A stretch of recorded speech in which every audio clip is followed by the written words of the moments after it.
The co-author of NurtureShock and many articles that have appeared in national magazines was in Honolulu for the big psychology convention last month.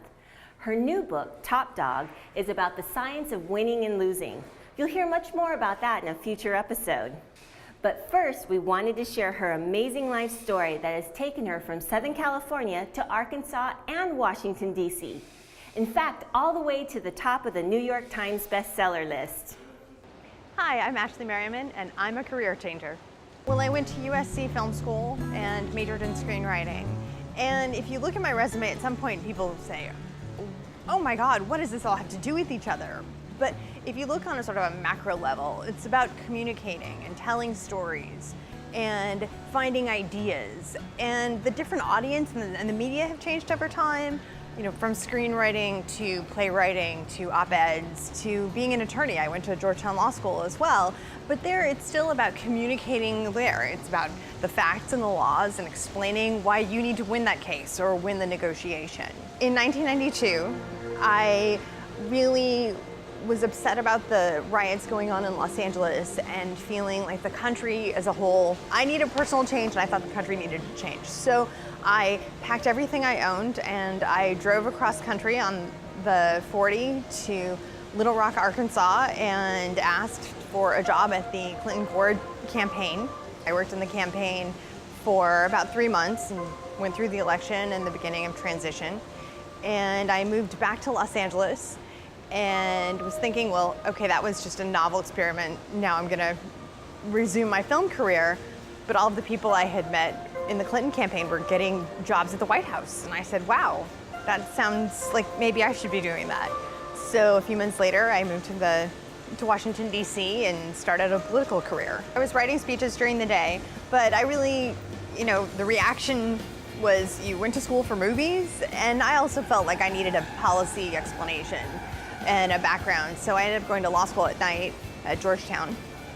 I was writing speeches for then Vice President Gore, and at a certain point then I also got a presidential appointment to be the speechwriter for the Commissioner of Social Security. So following that, I moved back to California and passed the bar and was a litigator by day and freelance writer and journalist by night. I started working on background research for a friend of mine, Poe Bronson, on his book, Why Do I Love These People?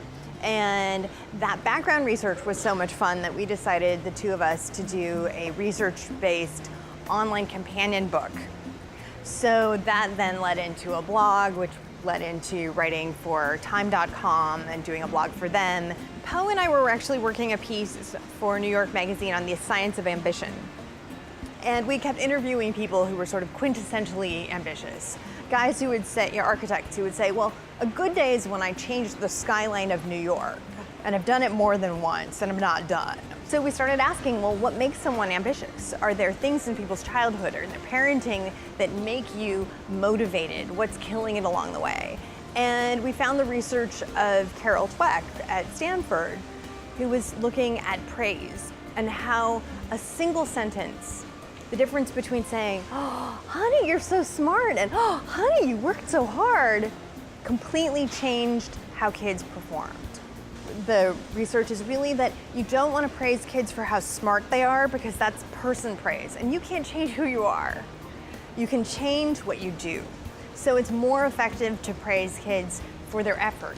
You worked hard on this teaches kids, oh, well, I can choose to work hard on something or not care. Carol's research has replicated this effect from preschool through Columbia med students. Poe and I were talking to our New York editors about this, and they said, yes, cover story, do it. So the effective praise article the response was phenomenal, more than we had ever anticipated. It was the most emailed article in the history of magazine.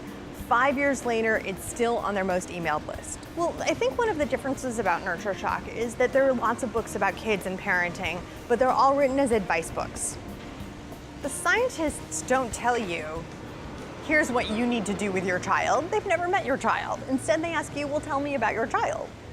So we try to say, this is what the science has found, and what lessons can you apply?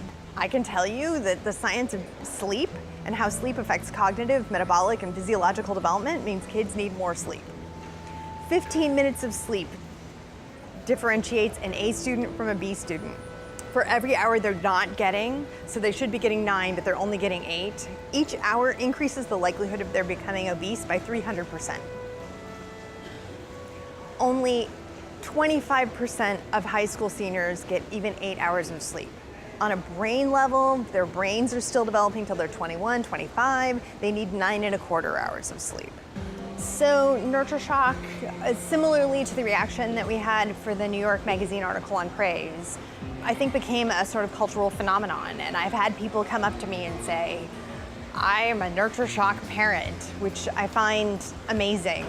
We had cover stories in Newsweek. We were on every talk show. The book was a New York Times bestseller for about 6 months. You're interviewing me today here at the American Psychological Association convention. And I come to the scientific conventions. It's one of the main ways I find out what the science is.